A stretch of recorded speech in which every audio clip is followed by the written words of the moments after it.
Olá pessoal de Juí, a pedido do meu amigo Hélio, que está aí com vocês, é um prazer realmente gravar esse vídeo e trocar algumas ideias aí com vocês. Vocês sabem que eu sou um ativista aí do criacionismo já há alguns anos. Na verdade, o que me fez defender essa bandeira, o que me faz defender essa bandeira já há praticamente 20 anos, é o fato de que eu nem sempre fui criacionista, nem tampouco adventista.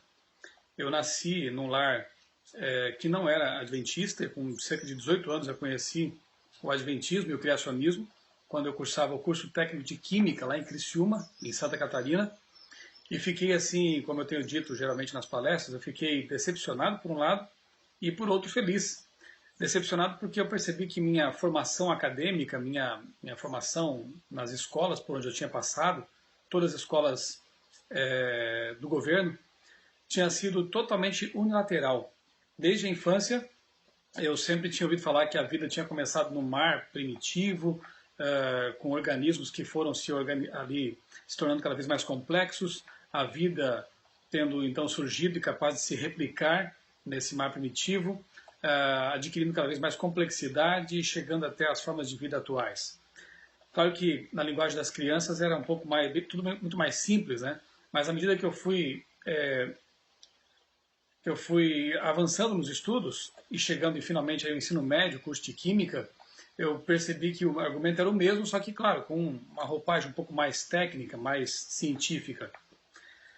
E como eu disse, eu fiquei chateado, porque eu descobri, quando conheci esse adventista, que existe sim um modelo conceitual, uma cosmovisão que desafia o evolucionismo com argumentos racionais, argumentos bastante consistentes, e que me privaram nas escolas por onde eu passei de ter tido acesso a esse tipo de cosmovisão, de modelo conceitual. Mas fiquei feliz também, por um lado, porque eu pude finalmente perceber que é possível, sim, harmonizar boa ciência com boa teologia, e isso eu chamo de criacionismo. E nós estamos em boa companhia quando dizemos isso, porque se você analisar aí a vida e a postura dos chamados precursores da ciência, como Isaac Newton, Galileu Galilei, Copérnico e outros mais, né? Francis Bacon, o Blaise Pascal, enfim. Todos esses tinham as suas convicções religiosas e, aliás, alguns estudiosos acreditam que justamente por isso é que eles conseguiram fazer boa ciência, porque os pressupostos que a Bíblia fornece para o avanço da ciência, eles são bastante interessantes, como a ideia de que o universo ele funciona sob leis ajustadas, e isso então permite o desenvolvimento da ciência, a ideia de que a matéria ela é boa e deve ser pesquisada, analisada, pode ser até dissecada. Vocês devem se lembrar de que quando você analisa ali as culturas panteístas, a ciência não surge lá justamente porque eles divinizavam a natureza. E é a visão cristã, bíblica, que acaba desdeificando a natureza e permitindo que ela seja então investigada, seja passível de pesquisa. Outra ideia bíblica é a de que a natureza, como eu disse, né, a natureza é boa em si mesma e a matéria pode ser manipulada. Notem que na antiga Grécia, dos grandes filósofos, a ciência empírica não surge, não se desenvolve ali porque a matéria era tida como algo ruim, intrinsecamente ruim. E somente quando ela é vista como algo bom, feito por Deus, e tendo o ser humano recebido a ordem de Deus de sujeitar ou transformar, usar para o bem a matéria, é que a ciência também se desenvolve. Então, resumindo, é interessante notar que a ciência moderna, a ciência empírica, ela nasce justamente no contexto de uma Europa cristã protestante. E os primeiros cientistas eram quase todos eles cristãos, e podíamos até dizer, quem sabe, criacionistas, porque criam no relato bíblico das origens. Um outro cientista que me ocorre, mais contemporâneo, é o César Lattes.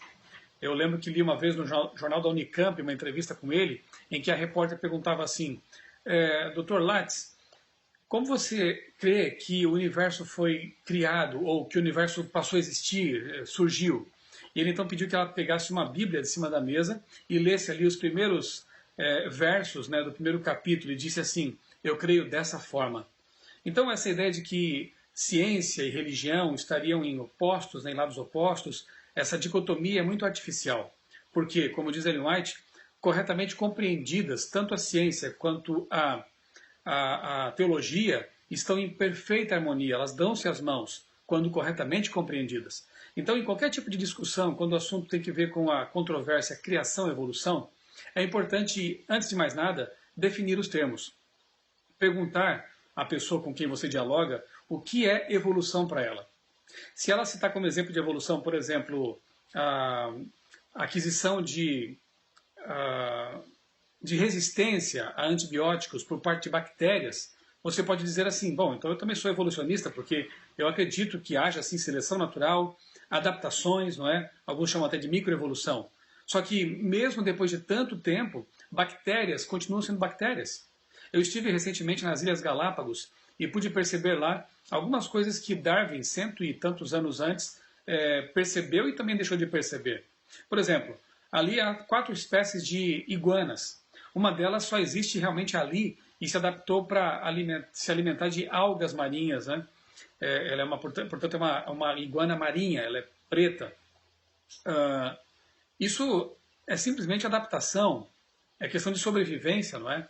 Pude perceber a mesma coisa com os famosos tentilhões, ditos tentilhões de Darwin, né? Aquelas pequenas aves que povoam aquelas várias ilhas do arquipélago, e fotografei várias delas e percebi de fato que há variações de uma ilha para outra, o tamanho do bico, a plumagem, o tamanho da ave em si, mas todas elas continuam sendo tentilhões, continuam sendo aquela espécie, né, aquele tipo de ave, inclusive tendo correspondentes no continente e em outras partes do mundo.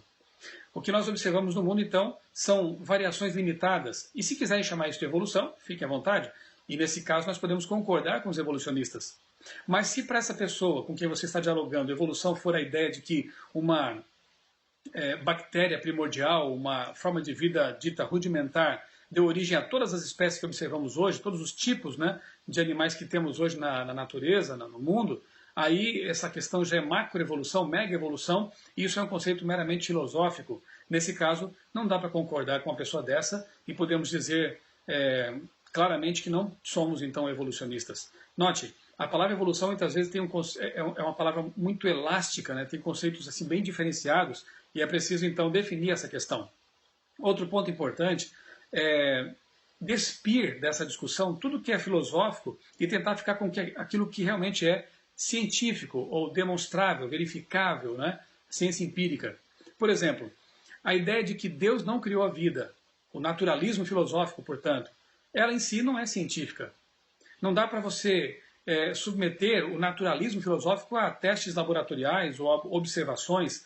Portanto, essa ideia de que Deus não teria interferido, ou de que não haveria nenhum componente sobrenatural na criação, na origem de tudo, na realidade que nos cerca, isso é meramente filosófico. Por outro lado, a ideia de que Deus criou tudo também não se trata exatamente de um argumento científico passível de comprovação.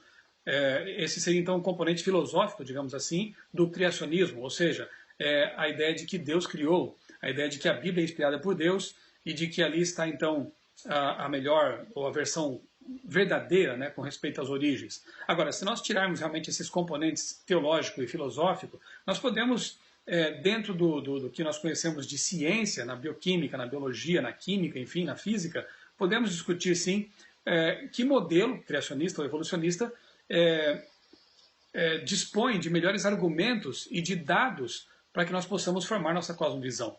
E é isso que tem feito, então, os cientistas criacionistas, como, por exemplo, o pessoal lá do Geoscience Research Institute, na Califórnia, que é um centro de pesquisas mantido pela Igreja Adventista do Sétimo Dia.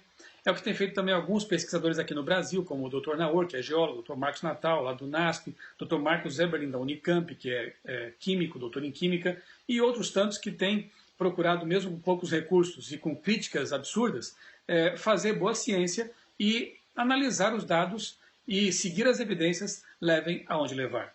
O que nós precisamos fazer realmente é ter honestidade intelectual para realmente analisar os fatos o mais desprovidos possível de preconceitos, a fim de chegar às conclusões com base nesses dados. E o criacionista não, ao contrário do que a mídia possa pregar, ao contrário do que alguns possam pensar, o criacionista não é uma pessoa de visão obtusa, com tapa-olhos do lado aqui, e que não aprecia a boa ciência. Pelo contrário, criacionistas e eu me coloco nesse grupo aí, eles amam a boa ciência, tanto quanto amam também a revelação das Escrituras, e procuram fazer boa ciência com aquilo que eles têm em mãos, né, a fim de buscar a verdade nos fatos. Não é? A grande motivação dos primeiros cientistas foi realmente entender como Deus criou esse universo maravilhoso, qual foi a forma que ele, como foi que ele fez isso, não é? E essa motivação, ela maravilha as pessoas. O criacionista, ele procura manter os olhos como de uma criança.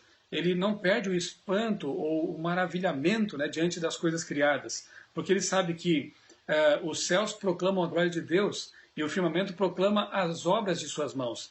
Ele sabe que se fizer perguntas à natureza, como diz a Bíblia, né, ele vai obter respostas. E isso o motiva a estudar a Bíblia em profundidade, usando a hermenêutica adequada, e também a estudar a natureza usando as ferramentas adequadas e a boa ciência. Eu espero que vocês que estão nessa fase de universitários, iniciando a sua vida, quem sabe a sua carreira acadêmica, possam sempre levar em conta essa importância da honestidade intelectual e de não limitar a sua visão de mundo a um modelo apenas. A verdade é ampla e deve ser buscada em todos os domínios da realidade. Devemos ter a mente aberta, devemos ter lentes mais adequadas para enxergar a realidade que nos cerca. E eu creio de todo o coração, como ex-evolucionista e agora como criacionista, que usando a lente da ciência e da boa teologia, da boa ciência e da boa teologia, nós podemos, como Newton, enxergar muito mais longe. Um abraço a vocês e que Deus continue abençoando a vida de cada um de vocês, a carreira acadêmica de vocês, os dons, os talentos, os conhecimentos de vocês que estão adquirindo aí e que já têm, para que vocês possam usar tudo isso na obra de Deus, com o objetivo de ajudar pessoas a ter uma melhor noção do que é a palavra de Deus, do que é a ciência e, mais importante, ter um encontro verdadeiro com o Deus da ciência e o Deus da revelação, o Criador do universo. Fique com Deus, um abraço e bom encontro aí para vocês.